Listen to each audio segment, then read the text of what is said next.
Liga de Anestesiologia e Farmacologia Clínica. Sejam todos muito bem-vindos. Dando continuidade hoje ao simpósio, nosso último dia.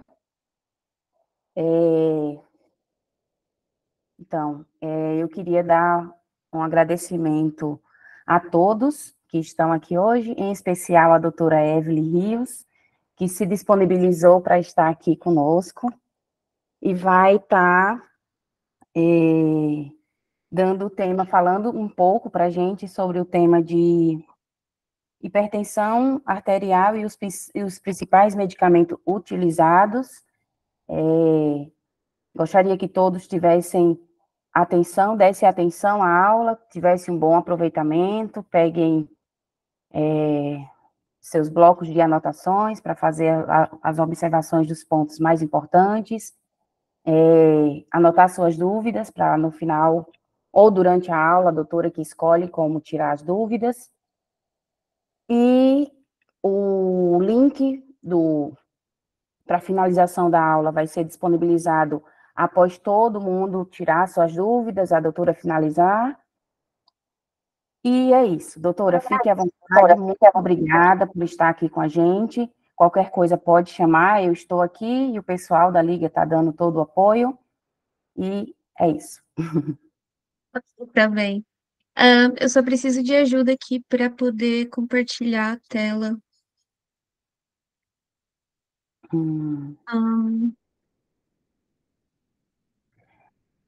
Deixa eu Na ver. verdade, eu não sei, eu posso pedir ajuda a Dai, se pode nos ajudar, ou a Stephanie, porque eu também não sei compartilhar para auxiliar a doutora.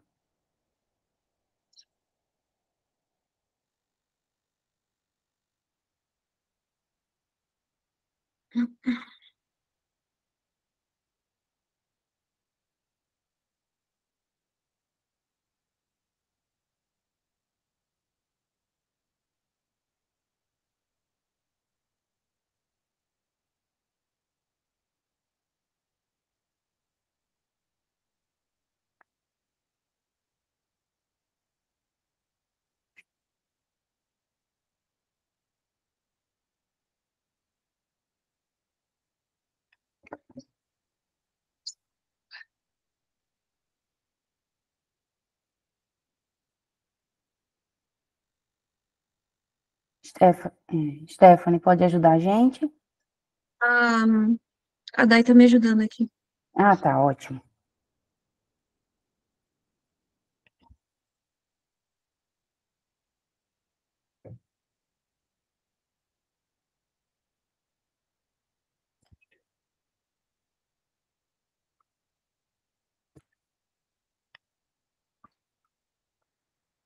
Achei.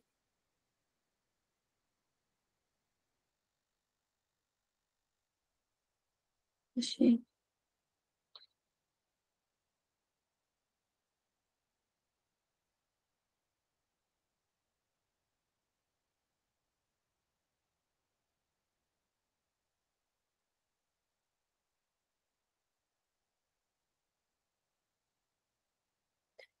Tá aparecendo aí para vocês?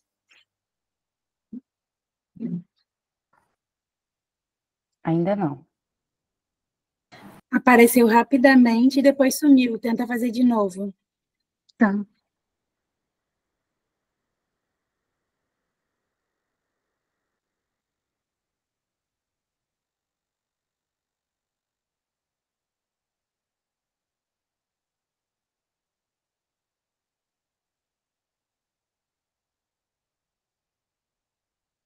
E agora? Agora foi.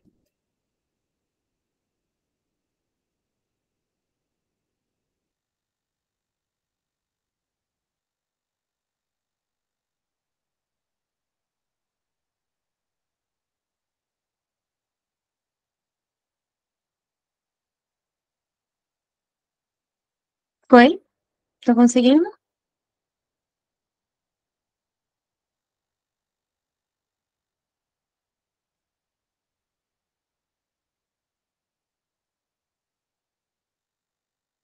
Dá para ver aí ou não? Dá sim. Dá sim, tá Sim? transmitindo. Tá bem. Então, gente, boa noite. Vamos começar. Se vocês tiverem dúvidas, podem ir perguntando conforme eu for falando sobre, tá? Bom, então o tema é hipertensão arterial sistêmica, né? Vamos começar falando o que seria a hipertensão, né? Então, a hipertensão, ela é uma doença crônica, certo? Ela não é transmissível e ela é definida por níveis pressóricos, nos quais tem benefícios no tratamento medicamentoso e no tratamento não medicamentoso, certo? E ele faz com que supere os riscos. Então, é uma condição multifatorial, que ela depende de fatores genéticos, epigenéticos, ambientais, sociais, e ela é caracterizada, né, por elevação persistente da pressão arterial. Ou seja, a PA sistólica, ela vai estar maior ou igual a 140, né? E a pressão diastólica vai estar maior ou igual a 90. Isso medidas quando ela é medida por técnicas corretas, né? Em pelo menos duas ocasiões diferentes, na ausência de uma medicação antihipertensiva, claro. Então, o que a gente aconselha? Quando possível, o paciente vai na consulta, na primeira consulta, a PA dele está em 140, maior a 140, ou maior a 90, então a gente indica, né, ou fazer o mapa, ou fazer o MRPA. Sabem a diferença de um para o outro ou não? Residencial e ambulatorial. Isso, muito bem. Então, sobre a relevância do assunto, tá? Por que é importante a hipertensão arterial é uma das patologias mais importantes, certo? Porque ela vai afetar 35% da população adulta, tá? 75% dos pacientes, eles são acima dos 70 anos de idade, tá? E a raça negra, ela costuma apresentar as formas mais avançadas, mais malignas da doença, né? Porque já tem aí o acometimento e mais facilidade de gerar uma doença cardiovascular, tá bem? Maioria das vezes, a hipertensão, ela também está relacionada a outros fatores de risco cardiovasculares, tá? E apenas 40% dos pacientes hipertensos são tratados. E dos tratados, apenas 35% elas alcançam a meta pressórica, tá bem? Então, o que ela tem? O curso assintomático, causa cardiopatia hipertensiva e é fator de risco para doenças decorrentes de aterosclerose e trombose, infarto agudo do miocárdio, AVE, doença renal e vascular, e é o fator etiológico principal da insuficiência cardíaca, tá? Além de que está associada ao desenvolvimento de demência. Então, esses são os fatores de risco para hipertensão arterial sistêmica, tá? Então, nós temos genética, idade, mulher, a raça negra, como eu disse anteriormente, sobrepeso, ingesta de álcool, quantidade muito grande de sal, sedentarismo, determinantes sociais, drogas, anticoncepcionais orais, tá?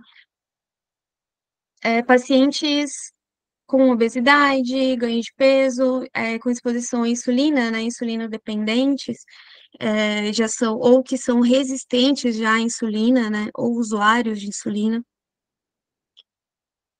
Então, nós temos que ter atenção para ferir a pressão, certo? Então, nós temos que ter uma semiotécnica correta e deve ser aferida nos dois braços. Por quê? Geralmente, ela costuma dar diferença de um braço para o outro, certo? Então, essa diferença, ela costuma ser de 15 milímetros de mercúrio. Então, se a gente for, quando você for aferir, afere nos dois, ou que o que a gente tem que levar em consideração e o que é correto seria o que dá a alteração maior. Então, na hora de aferir, o que tiver 15 milímetros de mercúrio a mais, então seria o lado que temos que aferir sempre, tá?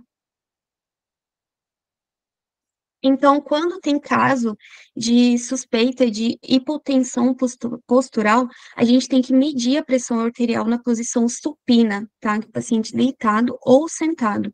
E medir novamente após o paciente estar de pé por pelo menos 1 minuto, tá bem? Então, quando o paciente tem a hipotensão postural, quando tem história de quedas, tontura, quedas ou tonturas quando tem mudança de posição, tá bem? Então, como a gente vai fazer o rastreamento? Então, o rastreamento a gente pode fazer em pacientes a partir maiores de 18 anos, tá? Fazemos o rastreamento, o mapa ou o MRPA a cada 2 anos, no caso, se a pressão arterial for menor a 120/80 e anualmente se ela for maior que 120/80, tá bem?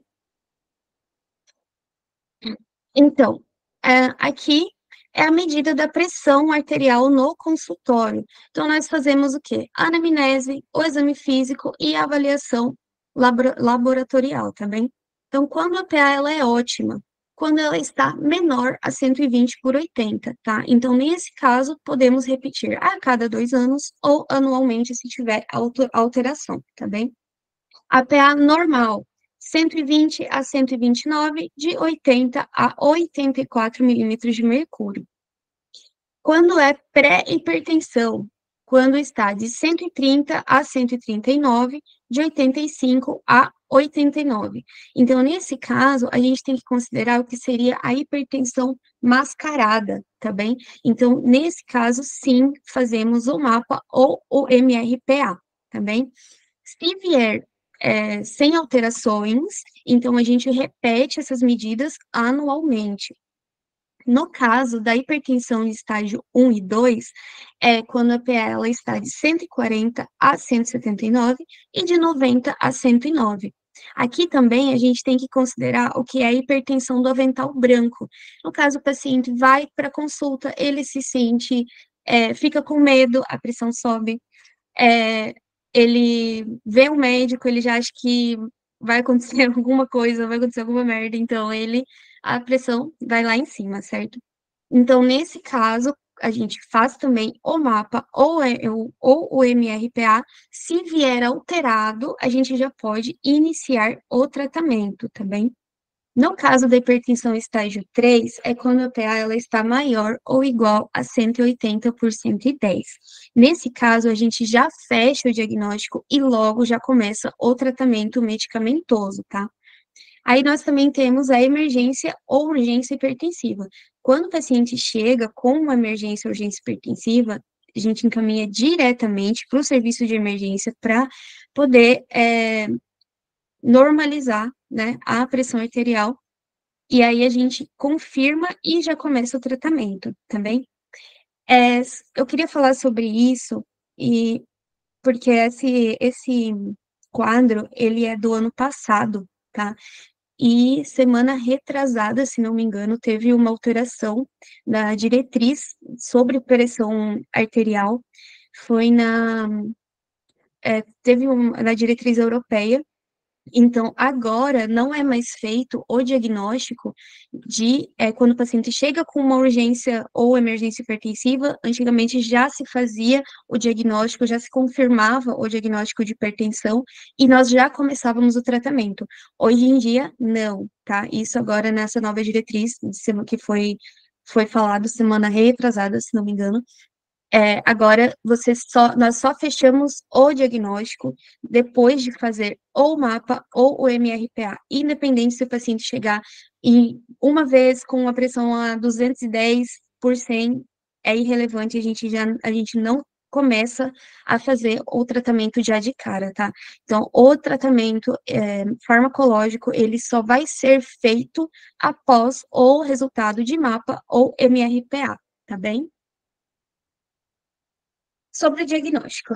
O diagnóstico não deve se basear exclusivamente na medida da PA em apenas uma consulta médica, a menos que seja substancialmente elevada. No caso, estágio 3, ou haja diagnóstico estabelecido de lesão de órgãos-alvo ou alto risco cardiovascular. Também, a avaliação inicial do paciente com hipertensão arterial inclui a confirmação do diagnóstico, a suspeita e a identificação de causa secundária, além da avaliação do risco cardiovascular, tá? Então, ele deve se basear em 2 ou mais medidas de PA de uma ocasião, né? Então, tô falando muito rápido, estão conseguindo entender? Doutora, licença. Oi, Tá passando o slide porque ele não saiu ainda da primeira Ué. tela, da primeira página. Caramba, eu tô passando. Eu tô... Tem que ir em apresentação, não é? Sim. Agora tá aparecendo para vocês? Tá na 3, na 4, na 5. É, mas aí porque eu tirei, né? Aí esse Sim, aqui porque já tá... tirou. Uhum. É.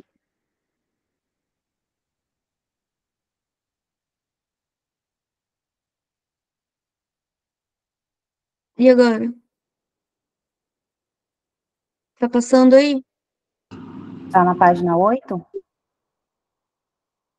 Não sei. Doutora, eu acho que você vai ter que tirar de novo. Aí, na hora da opção de compartilhar, você clica em tela cheia. Aí, bota no slide de novo. Você vai ter que tirar e botar de novo. Ou dá pra fazer assim? Vocês conseguem ver assim? Assim, do jeito que você está passando, dá para ver também. Ah, pode ficar assim, então. Se tem algum problema? Pode ser. Pode ser? Tá no slide de diagnóstico agora. Isso. Foi aqui. Então, aqui já falei do diagnóstico, que ela não deve se basear exclusivamente na medida da PA em apenas uma consulta médica, a menos que esteja substancialmente elevada, no caso seria estágio 3, ou haja diagnóstico estabelecido, né, lesão de órgão-alvo ou alto risco cardiovascular. Então, isso que eu já tinha falado anteriormente. Então, medidas fora do consultório para definição de hipertensão arterial sistêmica. Então, a avaliação ela é feita no consultório, primeiramente.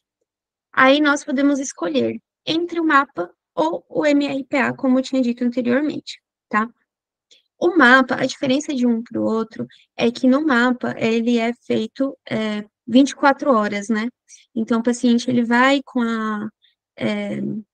o aparelhinho, né? Ele é o aparelhinho automático, ele vai fazer a medição de 30 em 30 minutos por 24 horas, tá? E o MRPA, que é feito em casa, no qual o paciente mesmo vai, ele afere a sua pressão, anota no papelzinho, daquele jeito que a gente costuma fazer aqui no hospital. Não sei se todos estão tendo prática no hospital universitário, na clínica, então ali a gente costuma usar mais o MRPA, tá bem? Então, no MRPA, a PA de estágio 1 no consultório, PA alta em pacientes de baixo risco, aí aqui tem também a hipertensão do avental branco, né? Confirmar a hipertensão arterial sistêmica resistente.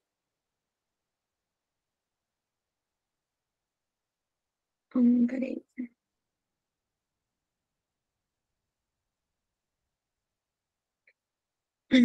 Grandes variações da PA na mesma consulta ou consultas diferentes.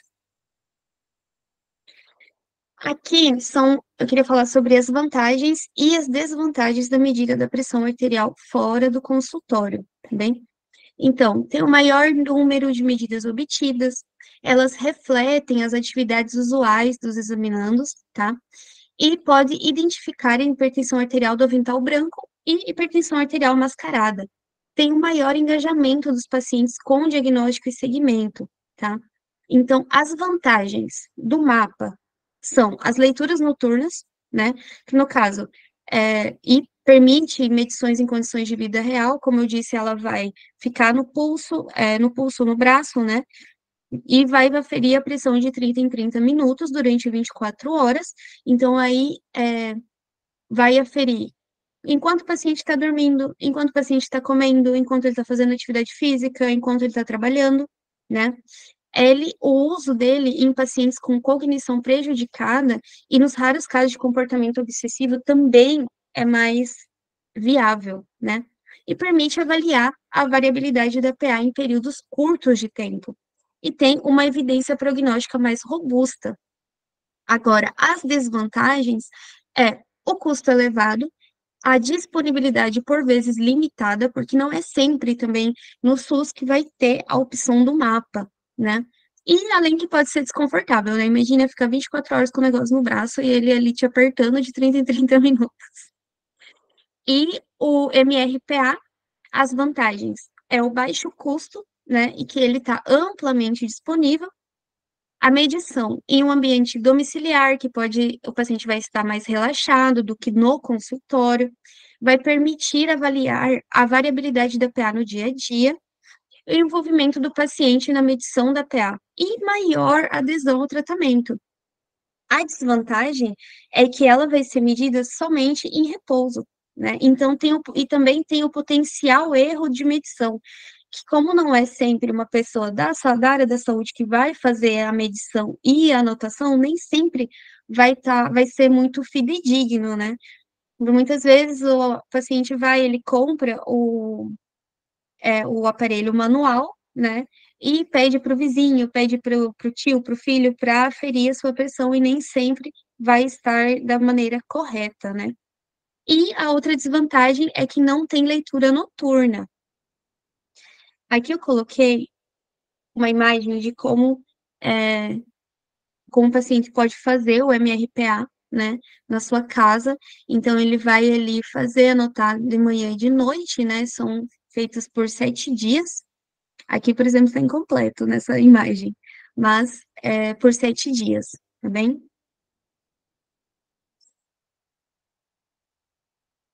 Aqui, na medida de consultório, então, nós temos a normal e a anormal. Na normal, então, temos hipertensão do avental branco, ela aparece em até 19% dos casos, tá? A hipertensão sustentada em até 34% dos casos, uma normotensão verdadeira, 43% a 52% dos casos, e numa hipertensão mascarada, 7% a 8% dos casos, tá? O efeito do avental branco é a diferença de pressão, né, entre as medidas obtidas no consultório e fora dele, desde que essa diferença seja igual ou superior a 15 milímetros de mercúrio na pressão sistólica ou 9 até 9 na pressão diastólica, tá bem? Aqui queria falar sobre a classificação da pressão arterial de acordo com a medição no consultório, né? A partir dos 18 anos de idade. Então, aqui nós classificamos em PA ótima, normal, pré-hipertensa, hipertensão arterial estágio 1, hipertensão arterial estágio 2 e hipertensão arterial estágio 3, tá bem? Então, quais são as complicações da hipertensão arterial sistêmica que podem ser evitadas caso o paciente faça o controle correto da PA, tá? Então, primeiro nós temos aqui, complicação a ser evitada, dissecção da aorta, também. Aqui, outra, uma insuficiência cardíaca. Outra complicação, retinopatia, ela pode ser evitada também, tá?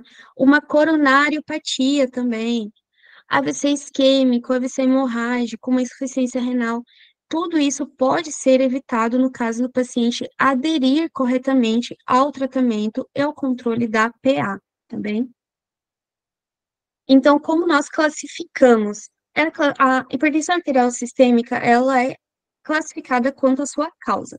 Então, nós temos a primária, ou idiopática, que seria em 90% dos casos, e a secundária, que seria os outros 10%, dos quais, desses 10%, 5% são de causas renais, tá? Então, aqui nós temos, de exemplo, doença do parênquima renal, obstrução ureteral, uma doença renovascular também. Em 4% dos casos, são de causas endócrinas. Então, temos Cushing, hipertireoidismo, hipotireoidismo, hiperparatireoidismo, aldosteronismo primário, feocromocitoma também. E os outros 1% são outras causas. Por exemplo, paciente com apneia do sono, paciente que faz uso indevido de fármacos, álcool, drogas, né? Paciente com uma coartação da aorta também pode causar a hipertensão arterial sistêmica também.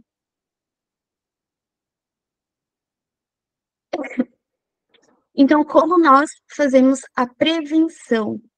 A abordagem adequada dos fatores de risco, elas correspondem à prevenção e se confundem com o tratamento não medicamentoso. Então, temos duas linhas aí, né? O tratamento medicamentoso e o não medicamentoso. Entre os não medicamentosos, então aqui nós temos controle ou redução de peso, um programa de exercício físico estruturado, feito corretamente, pode ser uma caminhada, pode ser musculação, pilates, uma infinidade, infinitas possibilidades, tá? Uma dieta adequada, uma redução da quantidade de sódio ingerida diariamente, uma dieta rica em potássio, tá bem? Então, aí nós temos feijões, ervilha, grãos, né? Retirada do tabagismo, uma redução do consumo de álcool, laticínios com baixo teor em gordura e o café. O café, ele é bem prejudicial para o controle da hipertensão arterial sistêmica. Inclusive, é dito que o correto, ou o certo a se tomar seria só 200 ml aí de café diariamente, tá? Então, que é algo assim, quase que impossível, porque eu pelo menos tomo café o dia inteiro, imagino que vocês também. Então, é bem, esse lado, assim, é bem complicado de poder seguir, né? Aqui eu coloquei o conteúdo, né, de cafeína em bebidas cafeinadas. Então, a quantidade de cafeína que tem em cada tipo de bebida. No café passado, no instantâneo, no expresso descafeinado, até o chá preto tem cafeína. 237 ml de chá preto tem 47 miligramas de cafeína. Bastante, né?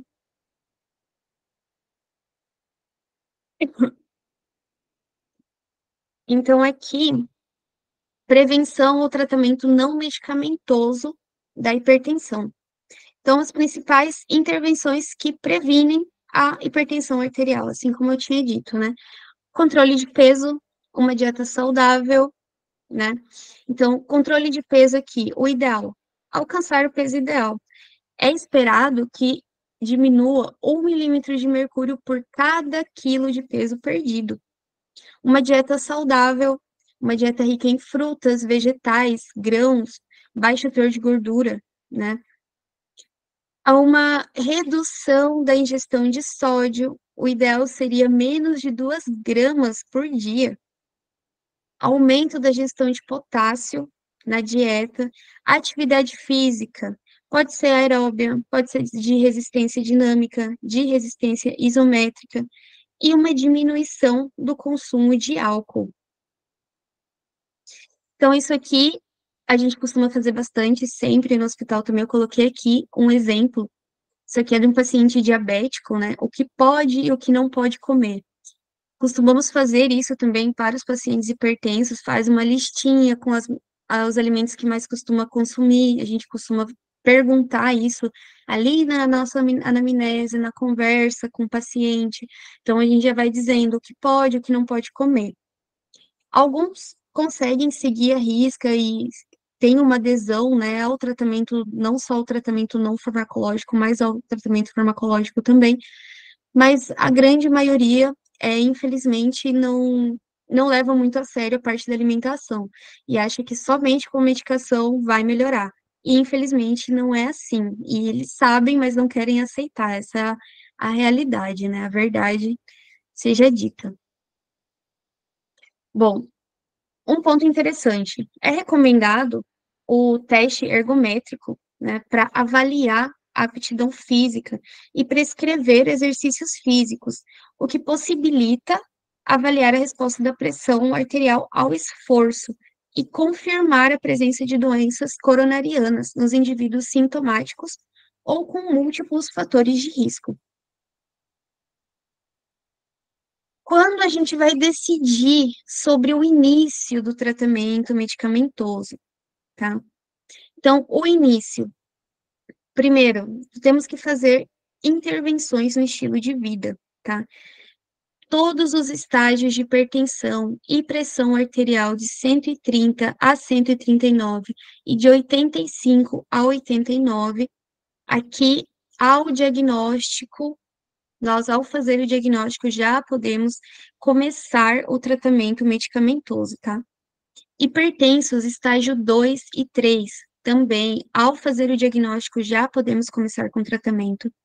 Hipertensos, estágio 1, de moderado ou alto risco cardiovascular, também, ao momento do diagnóstico, já começamos a fazer o tratamento. Hipertensos de estágio 1 e risco cardiovascular baixo, ou indivíduos com PA de 130, 139, 85 a 89, ou doença cardiovascular pré-existente ou alto risco cardiovascular, nós não começamos o tratamento farmacológico, tá? Então, a gente só orienta o paciente a mudar o estilo de vida, né?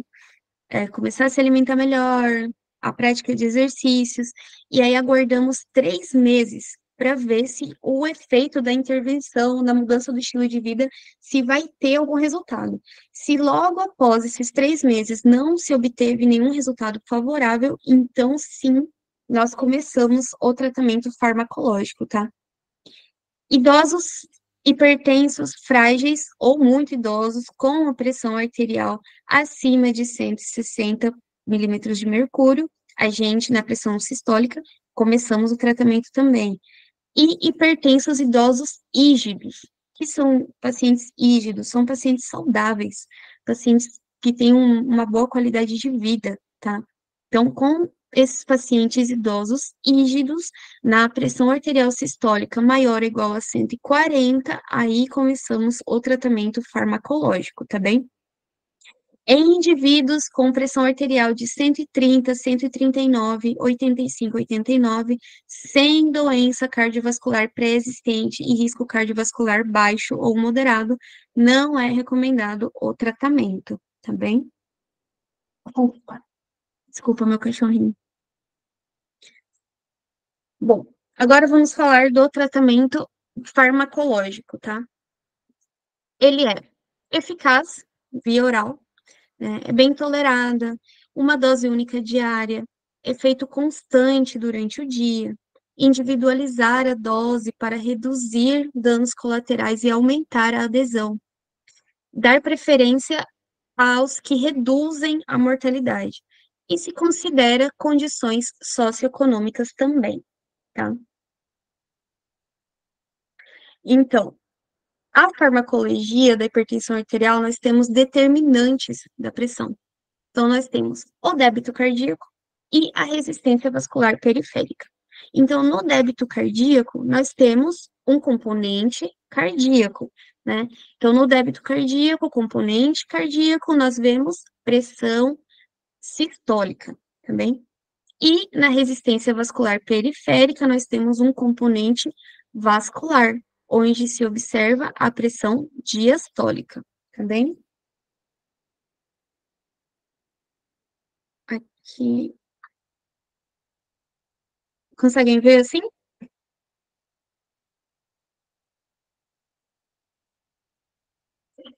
Tá. Nos antihipertensivos, então, essas são as classificações, tá?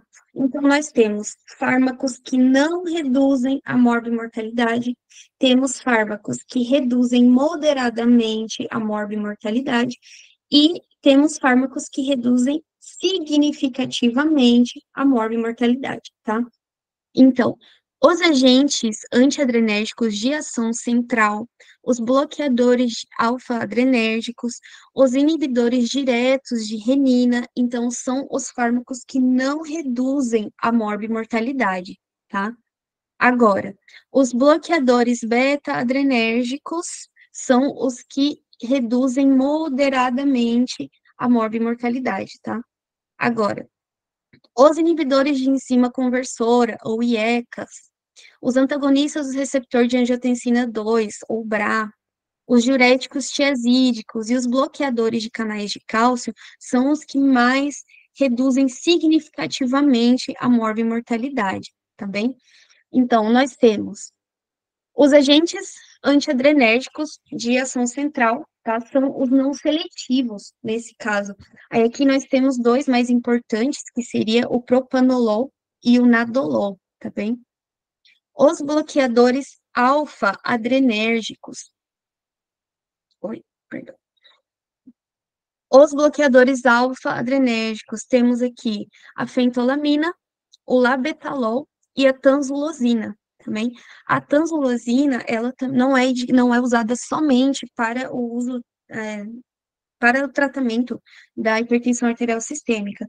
Como ela, em pacientes com hiperplasia, por exemplo, prostática, a tanzulosina é muito bem usada para aumentar o volume miccional desse paciente, tá? Os bloqueadores beta-adrenérgicos. Então, aqui temos esmolol, metoprolol e o atenolol, tá bem? Os IECAs, aqui os mais conhecidos é o enalapril e o captopril, tá bem? Os BRA, que são os receptores de angiotensina 2, tá bem? Então, aqui nós temos losartan, valsartan, telmisartan, são os que mais são utilizados, tá bem?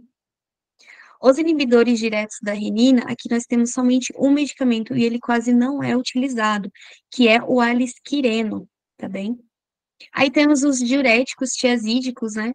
A hidroclorotiazida, indapamida, temos a furosemida também. Os bloqueadores de canal de cálcio, temos o amilodipino, o nifedipino, o verapamil. E os vasodilatadores diretos, temos a hidralazina e o minoxidil também, tá?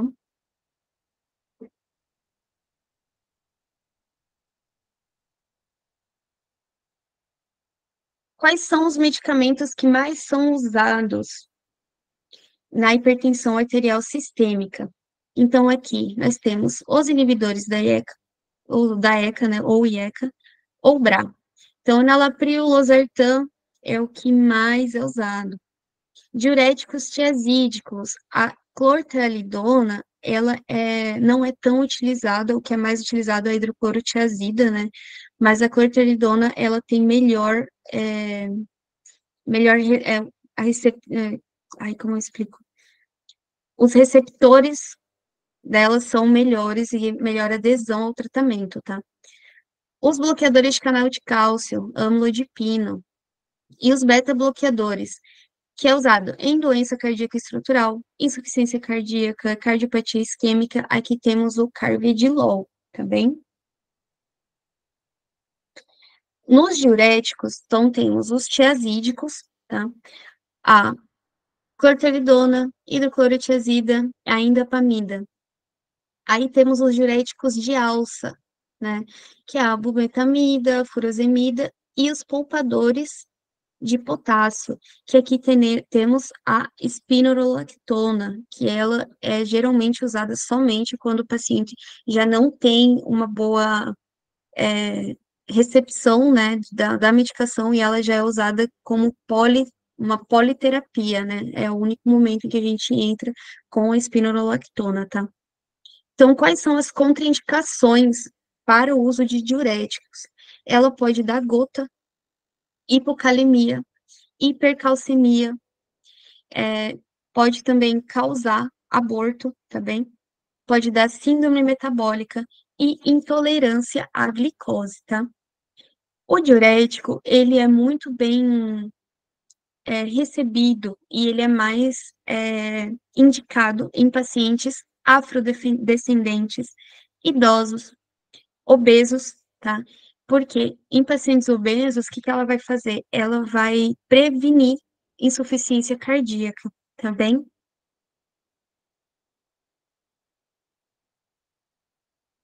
Aí temos os fármacos que interferem com o sistema renina-angiotensina-aldosterona.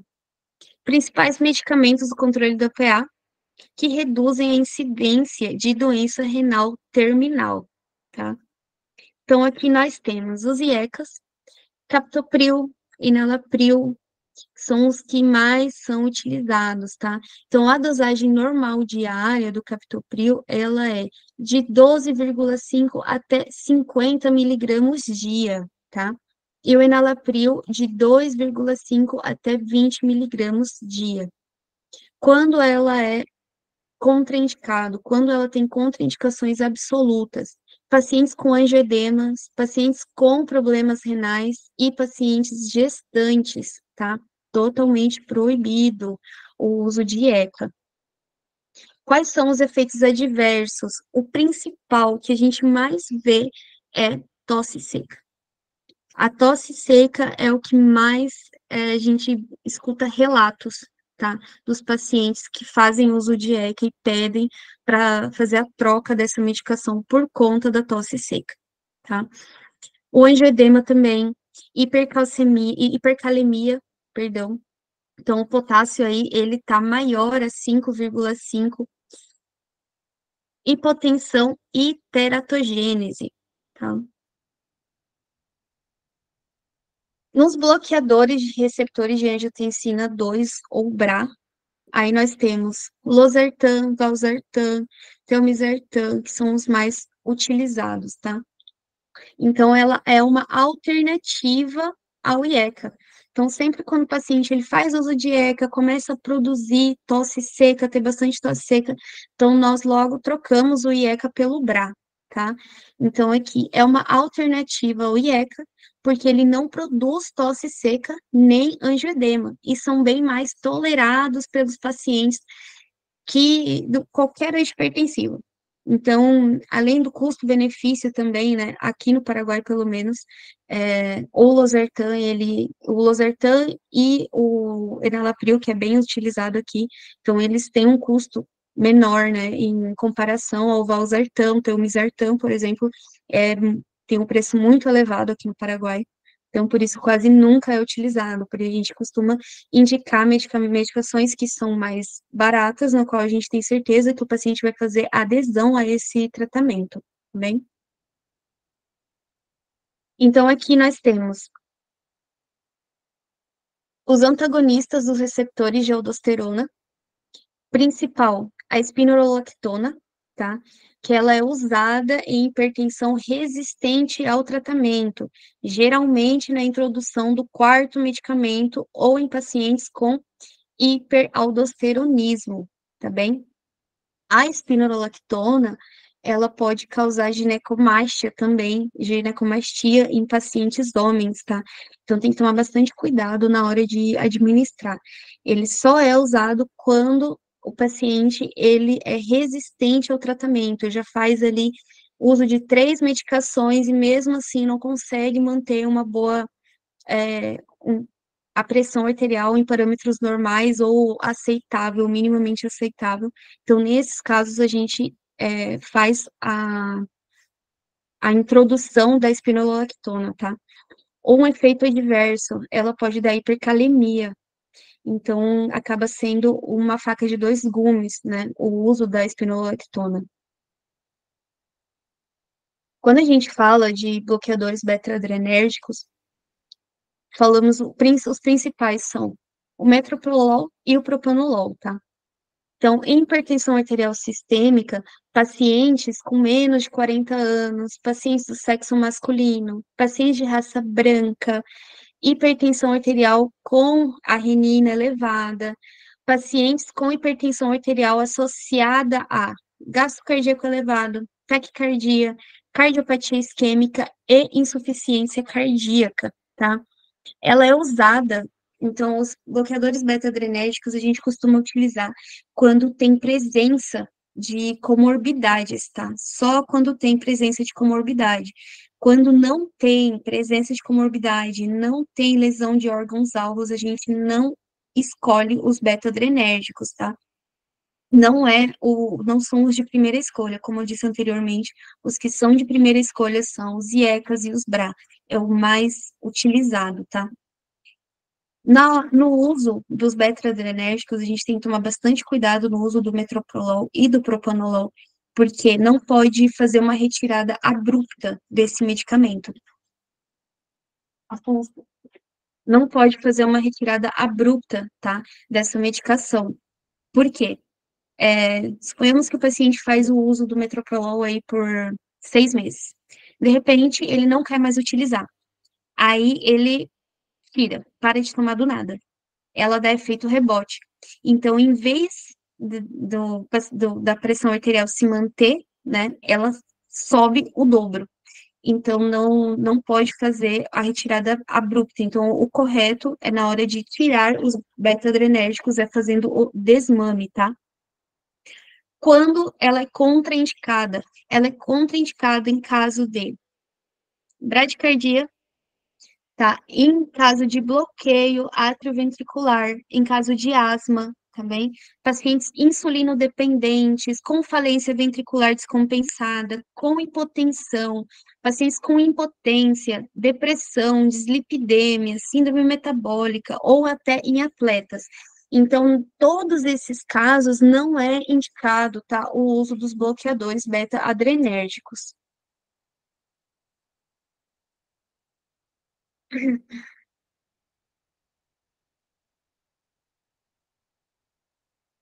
Só um minuto.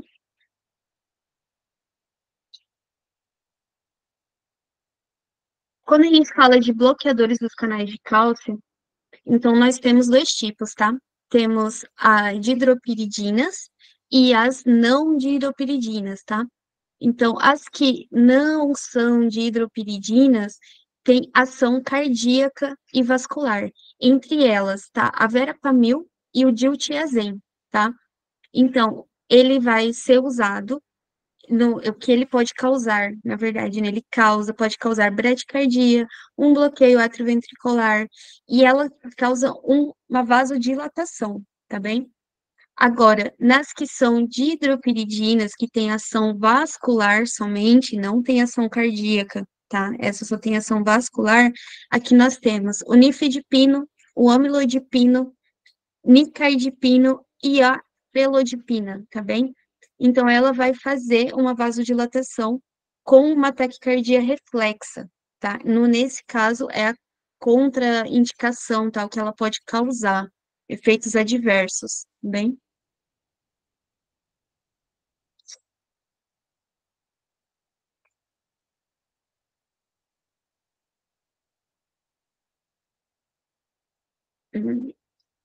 Aqui.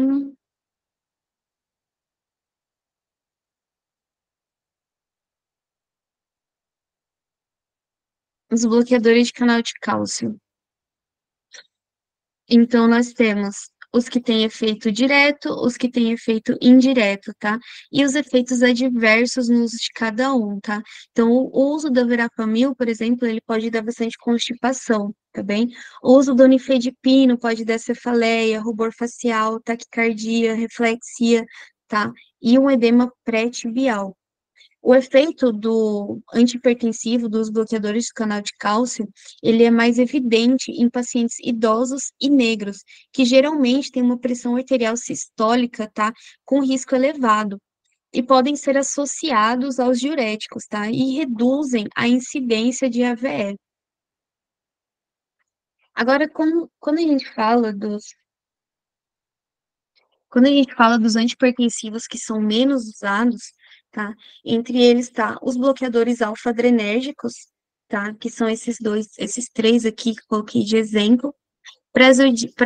Prazosin, doxazocin, terazocin. Esses aqui quase nunca são usados, tá? E quando quando utilizados, eles são preferíveis como monoterapia.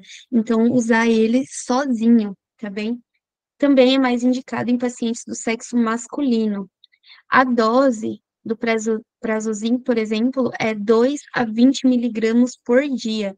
Ela não vai alterar a sobrevida dos pacientes com hipertensão arterial sistêmica, mas estudos demonstram aumento de mortalidade, tá? Os bloqueadores alfa-adrenérgicos, eles também são mais indicados em casos de pacientes com hiperplasia prostática benigna, tá bem? Aqui temos os vasodilatadores direto, que são os ativadores dos canais de potássio. Temos esses 3 aqui, eu coloquei de exemplo, o minoxidil, o diazóxido e a hidralazina. Então, o que vai acontecer? Primeiro é feita, né, a ativação dos canais de potássio, depois o aumento da saída de potássio da célula, depois uma hiperpolarização da célula muscular lisa, o fechamento dos canais de cálcio, uma menor entrada de cálcio no músculo liso vascular. Então, na hora que entra menos cálcio no músculo liso, faz uma dilatação arteriolar, reduz a resistência vascular periférica e, subsequentemente, reduz a pressão arterial, tá bem?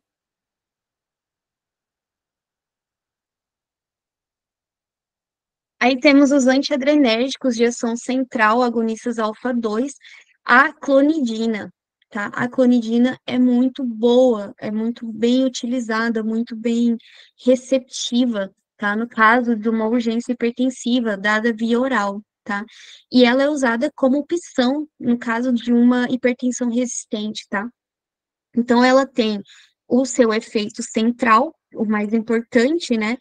Que quando é usada na caso de hipertensão resistente, e o seu efeito periférico, que ele faz a redução da liberação de noradrenalina. A gente também tem que tomar cuidado na hora de retirar a clonidina por conta do efeito rebote. Então, a gente tem que fazer o desmame aos poucos, diminuindo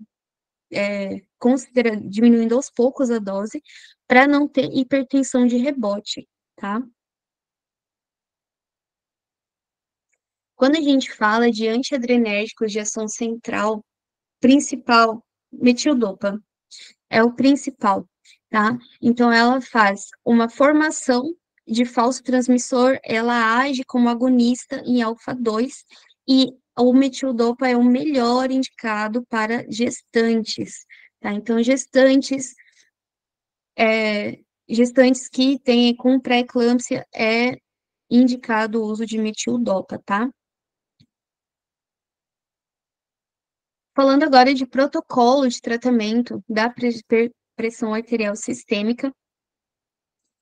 Então, aqui nós temos o estadiamento, né, com risco cardiovascular, temos o pré-hipertenso, né, a decisão terapêutica, tratamento não medicamentoso, considerar o tratamento medicamentoso se o paciente ele é de alto risco cardiovascular ou se houver doença cardiovascular prévia, tá? Hipertensão arterial estágio 1, mais risco baixo e moderado. Quando o tratamento não medicamentoso por 3 a 6 meses, né? Então, como eu tinha dito anteriormente, a gente começa primeiro com o não medicamentoso por 3 meses, depois a gente vê se teve melhoria, né? Houve uma mudança no estilo de vida. Então, a gente inicia o tratamento medicamentoso, no caso do não alcance das metas no tratamento não medicamentoso, né? Ou quando tem falha da adesão, ou quando tem uma progressão no estágio da hipertensão arterial ou do risco cardiovascular. Por exemplo, a paciente vem e ele está em estágio 1, mas aí 2, 3 semanas depois ele está em estágio 2. Então, aí sim, né, quando a gente vai decidir uso terapêutico, tá? Pacientes com estágio 2 e 3.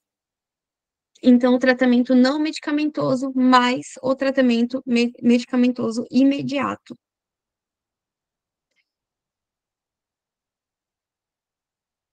Então, quais são as metas do tratamento, tá?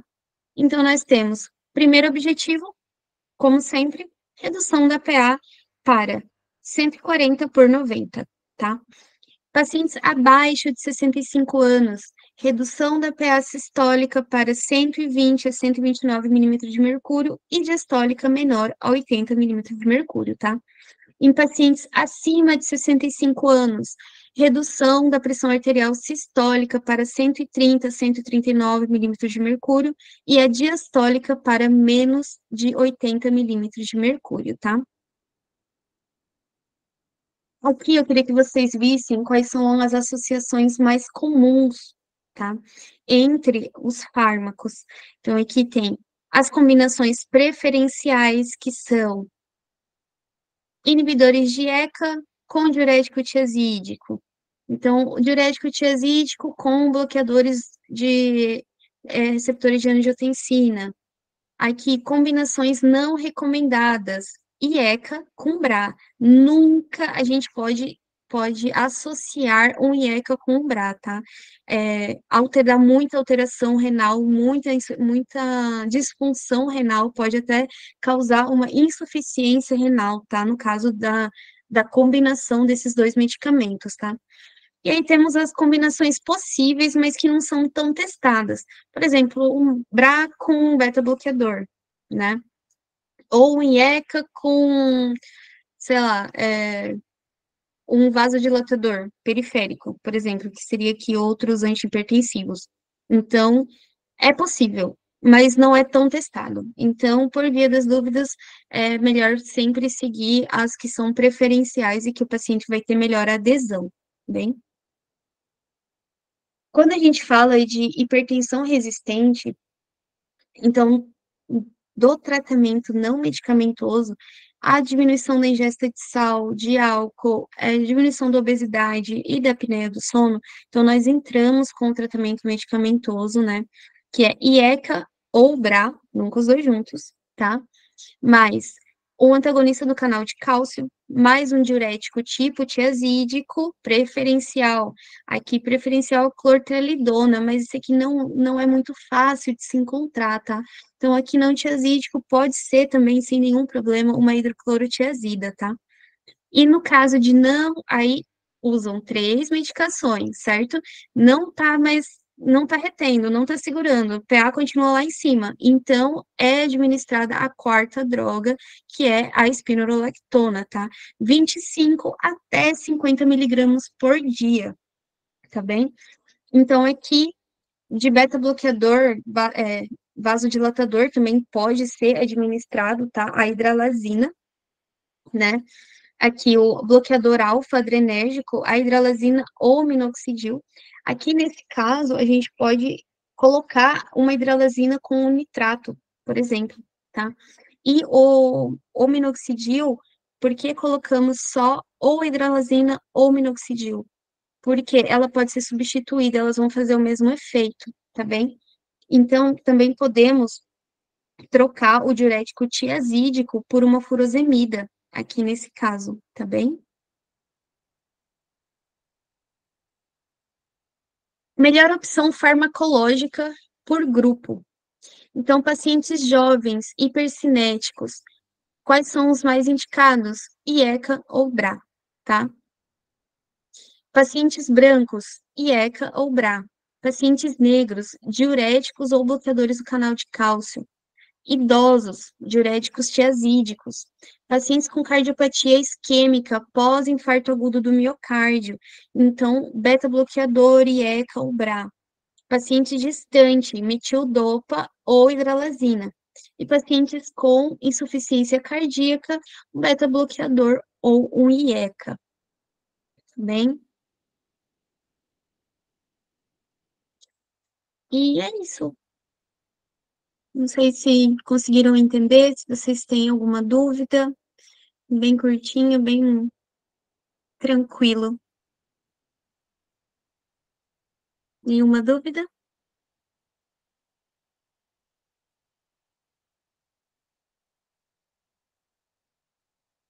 Que bom.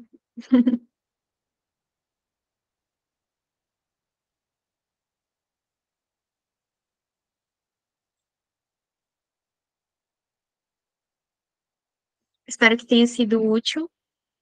que tenham entendido, pelo menos, o básico do princípio do tratamento.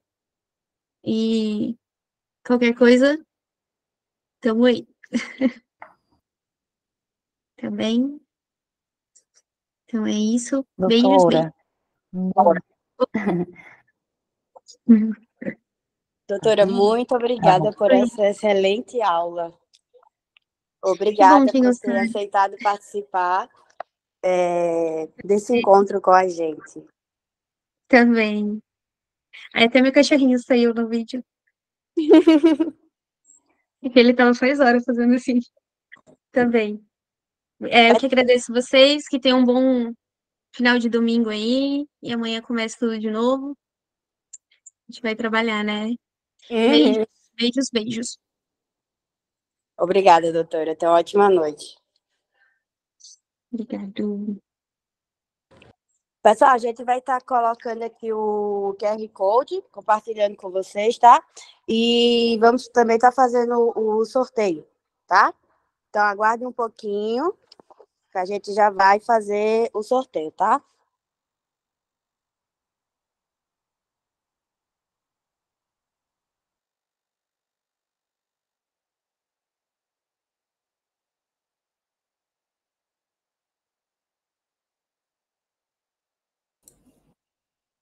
Oi, pessoal, boa noite. Fala que esse checkout não aceita mais respostas. Exatamente, também não estou conseguindo fazer.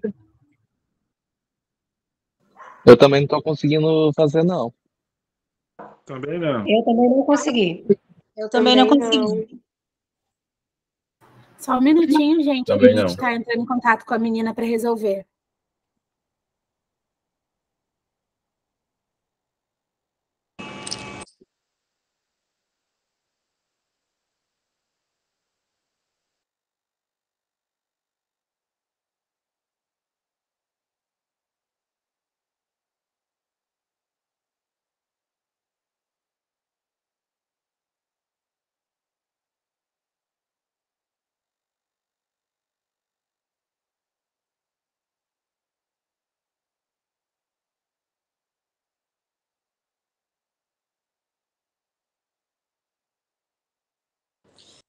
Pessoal, peço que vocês tentem novamente, por favor.